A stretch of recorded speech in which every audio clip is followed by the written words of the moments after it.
우리 하나님은 지금도 살아계신 하나님인 것을 믿습니다. 하나님은 살아계시기 때문에 지금 이 자리에 함께 하시고 오늘 우리가 부르짖는 모든 기도에 응답하실 줄을 믿습니다. 하루 일과를 마치고 이렇게 저녁에 교회 나오는 게 쉽지 않습니다. 집이 가깝다고 나올 수 있는 것도 아닙니다. 또 오늘 직장에 근무를 마치고 피곤한 가운데 식사도 못하고 달려온 우리 그런 분들도 많을 것입니다. 오늘 하나님께서 우리와 함께 하여 주시고 말씀의 능력으로 임하시기를 소망합니다. 그리고 우리의 기도를 들으시고 응답하시고 우리에게 충만한 은혜 주시기를 주님의 이름으로 축원합니다. 저는 이 경상남도 합천군 가야면이라고 하는 내륙에서 나고 자랐기 때문에 바다를 볼 기회가 전혀 없었습니다. 배를 탈 수 있는 기회는 더더욱 없었어요. 제가 언제 바다를 보고 배를 탔느냐? 중학교 수학여행 가서 처음으로 배를 타게 되었습니다. 이렇게 수십 명씩 나누어서 배를 타고 섬을 한 바퀴 돌아오게 되었는데 그 배를 타니까 배의 진동과 흔들림 때문에 너무나도 속이 거북하고 하루 종일 머리가 아파서 아주 안 좋은 기억을 가지고 있습니다. 10수년 전에 가족들과 함께 거제도 여행을 갔습니다. 그 거제도에서 배를 타고 외도로 들어가게 되었는데 이 외도는 바람이 불거나 파도가 높으면 배가 출항을 못합니다. 그런데 우리가 갔던 그날은 다행스럽게도 파도가 그렇게 높질 않아서 배가 갈 수 있다고 했습니다. 야, 이거 만사 형통이로구나 그러면서 배를 탔는데 조금 출항을 하고 가다 보니까 이 파도가 조금 울렁이는 겁니다. 이 아주 잔잔한 게 아니라 배 옆을 칠 정도로 파도가 일어나는 겁니다. 그래서 한참 가다 보니까 가족 중에는 멀미를 하는 가족이 생겨나기 시작했고 도착을 해보니까 기진맥진해서 여행은 고사하고 다시 배를 타고 돌아올 생각에 눈앞이 캄캄했던 그런 경험이 있습니다. 여러분, 이 파도가 조금만 일어도 배는 흔들리고 그 배 안에 있는 사람은 요동할 수밖에 없는 겁니다. 그런데 오늘 예수님과 제자들은 배를 타고 가다가 엄청난 광풍을 만났다고 말씀을 하고 있습니다. 37절에 보니까 이렇게 말씀을 하지요. 큰 광풍이 일어나며 물결이 배에 부딪혀 들어와 배에 가득하게 되었더라. 이 광풍이 무슨 뜻입니까? 미친 바람이에요.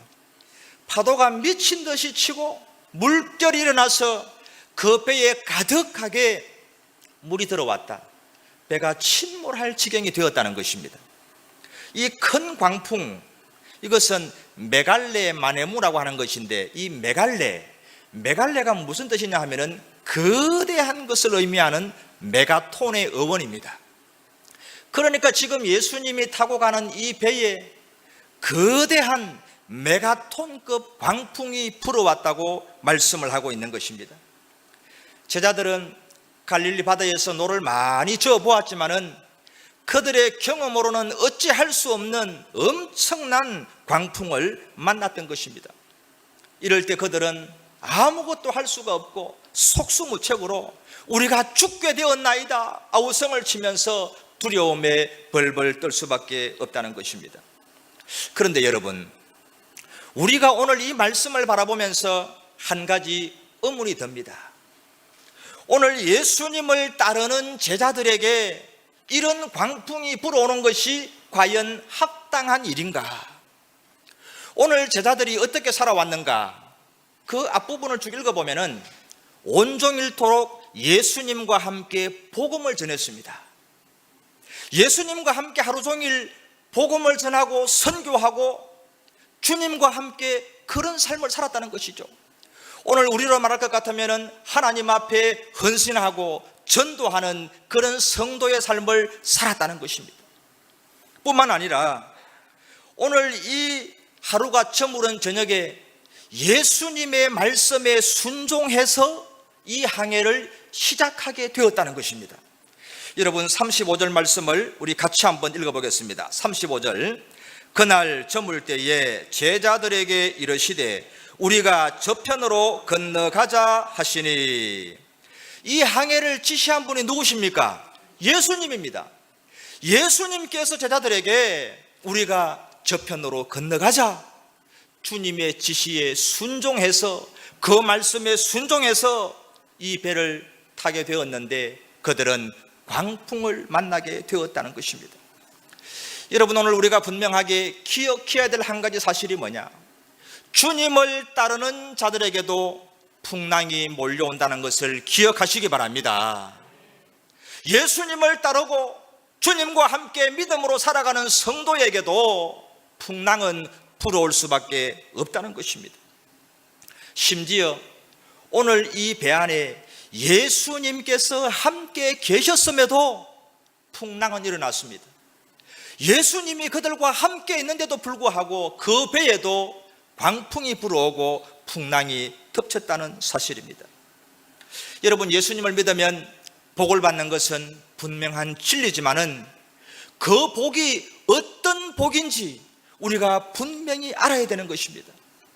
예수님을 믿으면 질병도 없고 고난도 없고 실패도 없다고 믿는 것은 잘못된 신앙입니다. 여러분, 복음을 전한 제자들, 예수님의 말씀에 순종한 제자들, 주님과 함께 항해한 그 제자들에게도 풍랑이 몰려왔다는 사실을 기억하시기를 바랍니다. 오늘 예수님을 믿는 저와 여러분, 우리 모든 성도들에게도 인생의 바다에 풍랑이 몰려옵니다. 고난의 파도가 몰려오는 것입니다. 저는 목사로서 우리 성도님들을 바라보면은 어느 누구 할 것 없이, 어느 가정 할 것 없이 인생의 바다에 풍랑이 없는 가정을 본 적이 없습니다. 고난 없는 인생은 없다는 것입니다. 질병의 풍파가 불어오고 물질의 풍파가 불어오고 가족들이 교회를 떠나는 불신앙의 풍파가 우리에게 불어온다는 것입니다. 목사의 가정도 예외가 아닙니다. 장로의 가정도 예외가 될 수 없습니다. 어린 시절에 제가 시골에 살 때 여름밤 무렵에 큰 태풍이 몰려왔습니다. 밤새도록 장대비가 내리고 광풍이 불었습니다. 세수대야가 날아가고 장독이 부서지고 이 슬레이트 지붕이 날아가고 밤에 얼마나 겁이 났는지 모릅니다. 얼마나 바람이 부는지. 그래서 아침에 눈을 뜨니까 이제 바람이 잠잠하게 되었습니다. 아버지와 함께 가장 먼저 논으로 달려갔습니다. 논에 가보니까 어떻게 되었겠습니까? 황금빛을 띠고 있던 그 벼들이 모두 넘어져서 물에 잠겨 있는 것입니다. 어린 마음에 이런 하나님께 이런 불평이 나왔습니다. 하나님, 다른 논의 벼는 넘어져도 우리 논의 벼는 지켜주셔야지요. 아니, 우리 아버지가 얼마나 기도를 하고 얼마나 하나님을 섬기는데, 얼마나 헌신하는데 우리 논의 벼는 지켜주셔야 하나님의 영광이 나타나지 않겠습니까? 예수님을 믿어도 똑같이 풍랑을 만나고 예수님을 믿어도 똑같이 고난을 당한다면 왜 예수님을 믿어야 됩니까? 어린 아이의 마음의 항변이었습니다. 여러분, 도대체 믿음의 능력은 무엇입니까? 잘 기억하시기를 바랍니다. 예수님을 믿는 인생도 풍랑은 일어나고 고난의 파도는 밀려옵니다. 그러나 그 고난의 물결이 결코 우리를 침몰하지 못할 줄을 믿습니다. 이것이 믿음의 능력이에요. 여러분, 하나님께서 이렇게 말씀하셨습니다. 이사야 43장 2절 상반절에 보니까 내가 물 가운데로 지날 때에 내가 너와 함께 할 것이라. 우리 성도들이 물 가운데로 지나간다는 것입니다. 그러나 강을 건널 때에 물이 너를 침몰하지 못할 것이라. 아멘. 우리가 물이 없는 게 아니에요. 물결을 만나게 되어 있습니다. 그러나 그 물결이 우리를 침몰 침몰하지 못한다는 것이에요.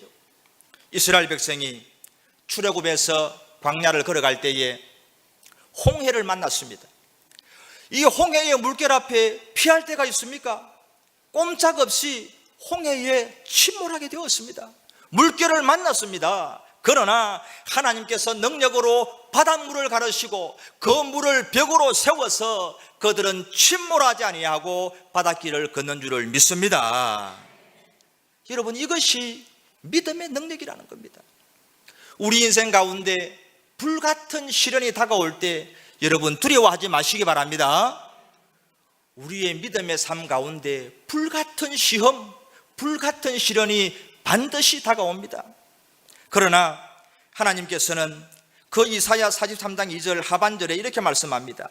내가 불 가운데로 지날 때에 타지도 아니할 것이요 불꽃이 너를 사르지도 못하리라. 아멘. 우리가 불을 만나게 된다는 것입니다. 그러나 그 불꽃이 우리를 사르지 못한다고 말씀합니다. 우리가 잘 아는 다니엘의 세 친구 사드락과 메삭과 아벳느고, 그들은 느부갓네살이 만든 그 신상에 절을 하지 않아서 풀무불에 던져지게 되었습니다. 왕이 그들을 너무나 괘씸하게 여겨서 평소보다 7배나 뜨거운 불을 달고 가지고 그들을 밀어 넣어버렸습니다. 그런데 그 속에는 결박되지 아니한 4사람이 걸어다니고 있었습니다. 그 한 사람이 누굽니까? 예수님이었습니다. 예수님. 그래서 이 왕이 속히 그들을 끄집어내어서 관찰을 해보니까 어떻게 되었느냐? 다니엘서 3장 27절 말씀 우리 같이 한번 읽어보겠습니다. 총독과 지사와 행정관과 왕의 모사들이 모여 이 사람들을 본즉 불이 능히 그들의 몸을 해하지 못하였고 머리털도 걸리지 아니하였고 겉옷빛도 변하지 아니하였고 불탄 냄새도 없었더라. 아멘. 여러분, 이 사드락과 메삭과 아벳느고는 불 가운데 던져졌습니다. 불같은 시련을 만났습니다. 그러나 그 불꽃이 머리털 하나 상하지 못하였다는 것을 기억하시기 바랍니다. 오늘날 우리가 믿음으로 사는 자라고 풍랑이 없는 것이 아닙니다. 불같은 시련이 없는 것이 아닙니다. 우리가 예수님을 믿고 믿음으로 나아가도 우리에게 때로는 풍랑이 불어오고 불같은 시련이 다가오는 것입니다. 그러나 믿음으로 사는 자에게는 그 풍랑의 물결이 결코 우리를 침몰하지 못하고 그 불꽃이 우리를 사르지 못함을 믿으시기 바랍니다. 이것이 우리 믿음의 능력이라는 것입니다. 여러분, 오늘 우리에게 가장 중요한 것이 무엇인가? 우리 인생의 배에 예수님을 모셔드리는 것입니다. 오늘 제자들이 이 바다에서 어찌할 수 없는 광풍을 만났을 때 구원받은 유일한 이유가 무엇입니까? 그들의 노련한 경험이 아닙니다. 그들의 노젓는 실력이 아닙니다. 오직 예수님께서 그 배에 함께 계셨기 때문인 줄로 믿습니다. 예수님께서 바다를 명하고 바람을 명할 때에 고요하고 잠잠하게 되었던 것입니다. 여러분, 오늘 우리가 살아가는 인생의 바다에 광풍이 몰려올 때 우리 힘으로 노를 저어서 갈 수가 없습니다. 우리의 경험을 의지하지 마시기 바랍니다. 오직 내 인생의 배에 예수님을 선장으로 모시고 주인으로 모실 때에 우리는 그 풍랑을 넉넉히 이길 줄을 믿습니다. 우리가 살아갈 때 풍랑이 불어오고 불같은 시련을 만나면 얼마나 두렵습니까? 지금도 고난 가운데 있는 성도님들은 어찌할 수 없는 두려움 가운데 있는 분이 있을 것입니다. 우리가 두려워하지 말아야 될 이유가 어디 있는가? 시편 46편 1절에서 3절에서는 이렇게 말씀을 하고 있습니다. 우리 다 같이 한번 읽어보도록 하겠습니다. 하나님은 우리의 피난처시요 힘이시니 환난 중에 만날 큰 도움이시라. 그러므로 땅이 변하든지 산이 흔들려 바다 가운데 빠지든지 바닷물이 솟아나고 뛰놀든지 그것이 넘침으로 산이 흔들릴지라도 우리는 두려워하지 아니하리로다. 아멘. 할렐루야. 여러분, 우리 인생의 바다에 아무리 거친 파도가 몰려오고 바닷물이 뛰놀아서 배가 덮일 것 같아도 두려워하지 마시기 바랍니다. 우리 인생의 배에 주님이 선장되시면 우리는 그 모든 광풍을 이겨낼 수가 있는 것입니다. 여러분, 이 풍랑이 믿는 성도에게도 온다 그랬는데 풍랑의 유익이 무엇일까요? 우리 성도에게 고난이 올 때에는 목적 없는 고난은 없습니다. 여러분, 이것을 기억하시기 바랍니다. 우리에게 풍랑이 몰려오고 불같은 시련과 고난이 올 때에 목적 없는 고난은 없습니다. 오늘 이 풍랑을 인하여서 제자들은 비로소 예수님을 올바로 믿게 되었다는 것입니다. 참된 믿음을 가지게 되었어요. 이전까지 제자들은 예수님에 대해서 확실한 믿음을 가지지 못했습니다. 38절에 보면은 이 풍랑 속에서 두려움에 떨면서 제자들이 예수님을 부를 때 무엇이라고 불렀습니까? 제자들이 깨우며 이르되 선생님이여, 우리가 죽게 된 것을 돌보지 아니하시나이까. 선생님이여, 선생님이여. 예수님을 선생님, 랍비 정도로 알고 있었다는 거예요. 나보다 좀 더 나은 사람, 나보다 좀 더 훌륭한 선생님, 그 정도로 알고 있었습니다. 그래서 그 예수님이 함께 계셨지만은 두려움에 떨면서 예수님에게 책망을 받았지 않습니까? 어찌하여 이렇게 무서워하느냐, 믿음이 없는 자들아. 제자들은 믿음이 적은 게 아니라 아예 믿음이 없는 사람들이라고 책망을 받았습니다.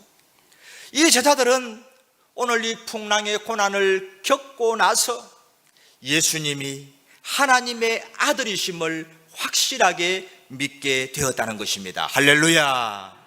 여러분, 41절 말씀을 보십시오. 그들이 심히 두려워하여 서로 말하되 그가 누구이기에 바람과 바다도 순종하는가 하였더라. 여러분, 여기에서 심히 두려워했다. 이 두려움은 이전에 바람과 파도를 바라보고 두려워하던 그 두려움이 아닙니다. 지금 그들이 느끼는 이 두려움은 전능하신 하나님 앞에서 인간이 느끼는 신앙적인 경외감을 얘기하는 것입니다. 바람과 바다조차 순종할 수밖에 없는 하나님의 아들 되신 예수님의 그 신성에 그들은 경건한 두려움을 가지게 되었다는 것입니다. 여러분, 풍랑 없는 인생, 고난 없는 인생은 없습니다. 오늘 우리가 겪는 인생의 풍랑을 통하여서, 인생의 고난을 통하여서 우리의 믿음이 더욱더 성숙해질 수 있기를 주님의 이름으로 축복합니다. 그래서 다윗은 그렇게 고백하지 않습니까? 고난당한 것이 내게 유익이라, 이로써 내가 주의 율례를 배우게 되었나이다. 고난을 통해서 주님을 깨닫고 더욱더 주님 앞에 나아가게 되었다는 것입니다. 욥은 고난을 통해서 내가 비로소 정금 같은 믿음을 얻게 되었다, 그렇게 고백하고 있습니다. 욥기 23편 10절 말씀을 우리 같이 한번 읽어볼까요? 그러나 내가 가는 길을 그가 아시나니 그가 나를 단련하신 후에는 내가 순금같이 되어 나오리라. 아멘. 여러분, 우리에게 다가오는 고난을 두려워하지 마시고 하나님이 허락하신 그 고난을 통해서 우리의 믿음이 성숙해지고 정금 같은 믿음이 될 수 있기를 축원합니다. 여러분, 우리가 풍랑을 만날 때 불평하고 원망하고 낙심하고 침몰하는 것이 아니라 이 풍랑을 인연하여서 더 빨리 주님께 나아가는 믿음의 진보를 이룰 수 있기를 주님의 이름으로 축복합니다. 오늘 예수님을 따르는 그 제자들에게 풍랑이 일어났지만은 그 풍랑의 물결이 결코 우리를 침몰하지 못한다는 것을 기억하시기 바랍니다. 내 힘으로 노를 저어서 이 풍랑을 이겨낼 수가 없습니다. 우리 인생의 배에 예수님을 주인으로, 우리 인생의 배의 선장으로 꼭 모셔드릴 수 있기를 축복합니다. 그리고 인생의 고난을 통해서 정금 같은 믿음으로 성숙해지고 이 모든 풍랑을 통하여서 더욱더 십자가 앞으로 가까이 나아가는 믿음의 축복을 받을 수 있기를 주님의 이름으로 축원합니다. 우리 함께 찬양하면서